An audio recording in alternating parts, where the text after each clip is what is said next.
అందరికీ నమస్కారం అండి. అట్ల తద్ది నోము నోచుకున్న వాళ్ళు తప్పకుండా వినవలసిన వ్రత కథ ఏందో ఇప్పుడైతే తెలుసుకుందాము. ఈ కథ వినడం కానీ చదవడం కానీ చేయొచ్చండి. ఈ వ్రత చేసుకున్న తర్వాత అక్షింతలను చేతిలో పట్టుకొని ఈ కథ వినడం కానీ చదవడం కానీ చేసి అక్షింతలను తలపైన వేసుకోవాలి. మనం చదవడం వల్ల ఎంత పుణ్యం వస్తుందో అలాగే వినడం వల్ల కూడా అంతే పుణ్యం వస్తుందండి. మీరు ఒకవేళ చదవలేకపోతే వినడమైనా చేయొచ్చు. ఈ అట్ల తద్ది వ్రతకథ వచ్చి పూర్వం సునామ అనే ఒక రాజకుమారి ఉండేది. ఆమె చాలా సుకుమారంగా ఉండేది. వాళ్ళ అన్నలకు ఆమె చాలా గారాభం. అందుకనే ఆమెకు కూడా మంచి భర్త లభించాలని కోరిక ఉండేది. తనతో ఉండే ఆమె స్నేహితులు మంచి భర్త కోసం అట్ల తద్ది నోము చేసుకున్నారని తెలిసి తాను కూడా చేయాలనుకుంటుంది. సునామ రాజకుమారి మొదలుపెట్టిన సంవత్సరమే మధ్యాహ్నానికి బాగా నీరసం రావడంతో సొమ్మసిల్లి పడిపోతుంది.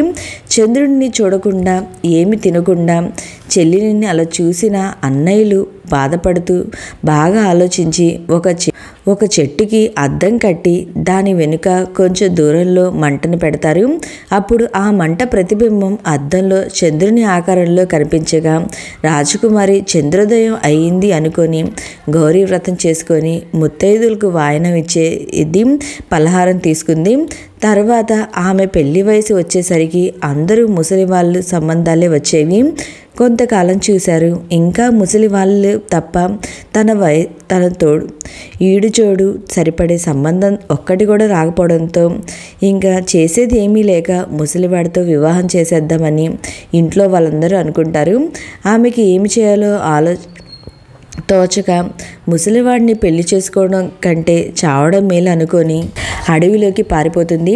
అలా వెళ్తుండగా పార్వతీ పరమేశ్వర్లు సునామ ఎదుట ప్రత్యక్షమవుతారు. వ్రతమే సరిగా చేయనప్పుడు దేవుళ్ళు ఎలా దర్శనమిస్తారు అని అనుమానం అయితే రావచ్చు. కానీ పార్వతీ పరమేశ్వర్లు ప్రత్యక్షమవడానికి కారణం ఆమె సంకల్పం. రాజకుమారి ఎలా అయినా అట్ల తద్ది నోము చేయాలనే సంకల్పంతో మొదలుపెట్టింది. అయితే ఆమె అన్నగారులు చేసిన పని వలన ఆ నోము భంగం జరిగింది. అడవిలో వెళ్తున్న పార్వతీ పరమేశ్వరులు ఎక్కడికి వెళ్తున్నావు అని అడగగా జరిగిన విషయం చెబుతుంది.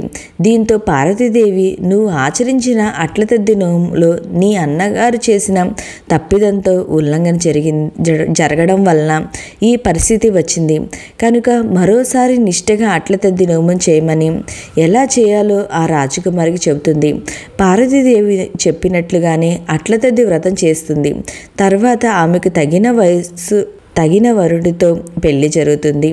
అప్పటి నుంచి అట్ల తద్ది నోమును ఎటువంటి వ్రతభంగం లేకుండా జరుపుకోవడం ఆనవాయితీగా మారింది అని మన పురాణాల కథనం అయితే ఉందండి. ఓకే అండి, మీకు ఈ వీడియో నచ్చినట్లయితే లైక్ చేయండి, మీ ఫ్రెండ్స్ అండ్ ఫ్యామిలీ మెంబర్కి షేర్ చేయండి. Thank you for watching.